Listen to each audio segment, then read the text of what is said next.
लोग चाहते तो हैं कि पूर्णिया एयरपोर्ट से डायरेक्ट दिल्ली एयरपोर्ट के लिए दूसरी फ्लाइट की शुरुआत कर दी जाए, लेकिन दरअसल एक सड़क जो है इस बीच में अरंगा बन के खड़ा हुआ है। अब सड़क वो भी फ्लाइट के लिए अरंगा बना हुआ है, ये अपने आप में बड़ा मजेदार और बड़ा ही शानदार खबर है। अब आप सोच रहे होंगे कि हवाई जहाज जो कि जमीन पे नहीं बल्कि जमीन के ऊपर उड़ता है, आखिर उसके लिए एक सड़क अरंगा कैसे लगा सकता है? तो इसी के बारे में विस्तार पूर्वक चर्चा करेंगे। आखिरकार दूसरी फ्लाइट क्यों नहीं शुरू हो पा रही है और आखिरकार दिल्ली के लिए कब से चलेगी दूसरी फ्लाइट, इसके बारे में भी बातचीत करेंगे। लेकिन उससे पहले मेरा परिचय जान लीजिए। मेरा नाम है रजत और आप जनता जंक्शन देख रहे हैं। सबसे पहले समझिए कि पूर्णिया एयरपोर्ट की शुरुआत से जो भी मतलब सीमांचल का क्षेत्र है वहां से हवाई जहाज के लिए लोगों का रीच बढ़ गया। दरअसल पहले लोगों को हवाई जहाज यानी जो जो भी आपको फ्लाइट पकड़ना होता था उसके लिए आपको पटना आना पड़ता था, लेकिन पूर्णिया एयरपोर्ट के आ जाने से ये चीजें तो आसान हो गई और यहां से डायरेक्ट दिल्ली के लिए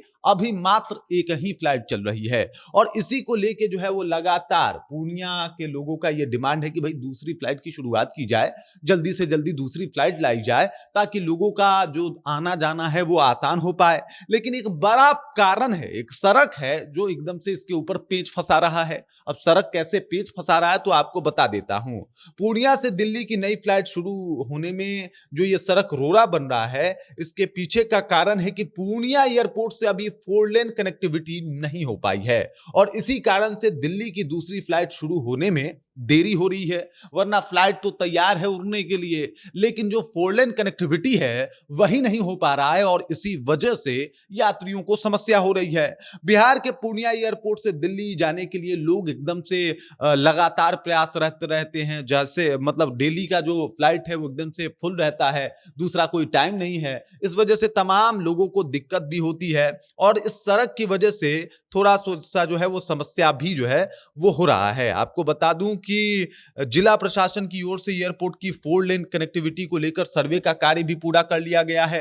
हरदा एनएच से पूर्णिया एयरपोर्ट तक 4 लेन कनेक्टिविटी को लेकर प्रस्ताव तैयार किया जा रहा है और इधर वनभाग मारंगा बाईपास में दुर्गा मंदिर के चूनापुर होकर 4 लेन कनेक्टिविटी को पुराने प्रस्ताव को भी जो है अमलीजामा पहनाने की कोशिश जो है वो जारी है। लेकिन अभी ये सब कोशिश की जा रही है, अभी ये पूरा उतरा नहीं है। मतलब ये 4 लेन बन के तैयार नहीं हुआ है, 4 लेन कनेक्टिविटी तैयार नहीं हुई है और इसी वजह से इसके ऊपर दूसरा फ्लाइट जो है वो नहीं उतारा जा रहा है और इसी वजह से पूर्णिया वासियों के लिए थोड़ा सा दिक्कत हो रहा है, या फिर आप समझ जाइए कि सीमांचल वासियों के लिए थोड़ा सा दिक्कत हो रहा है।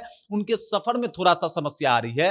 अगर 4 लेन बन जाएगा, एक कनेक्टिविटी जो है वो 4 लेन वाली हो जाएगी, तब तमाम लोगों की समस्याएं भी दूर हो जाएगी और आसानी से फिर पूर्णिया वाले डायरेक्ट दिल्ली जा पाएंगे। ऐसे में मात्र एक फ्लाइट चलती है और एक फ्लाइट की वजह से वहां के यात्रियों को असुविधा भी होती है, क्योंकि एक फ्लाइट एक टाइम और एक टाइम पे एक फ्लाइट अगर जा रही है तो इससे तमाम लोगों को समस्या होनी लाजमी सी बात है। 2-4 फ्लाइट शुरू होगी, वहां से लोगों की कनेक्टिविटी और ज्यादा बढ़ेगी तो शायद चीजें आसान हो जाए। हालांकि अगर पूर्णिया एयरपोर्ट की बात की जाए तो बड़ा शानदार पूर्णिया एयरपोर्ट है। लगातार वहां पे कनेक्टिविटी जो है लोगों की बढ़ रही है, लोग फ्लाइट से सफर करने को लगातार जो है वो तैयार बैठे हुए हैं। अब देखिए कि ये दूसरी जो प्लेन है जिसको भी मंजूरी मिल चुकी है, दूसरे फ्लाइट को भी जो है वहां पे मंजूरी दिया जा चुका है, वो कब से शुरू होगी? लेकिन तभी शुरू होगी जब 4 लेन कनेक्टिविटी होगी। बाकी इस खबर, इस जानकारी को लेकर आप क्या सोचते हैं? आपके जहन में क्या कुछ चल रहा है?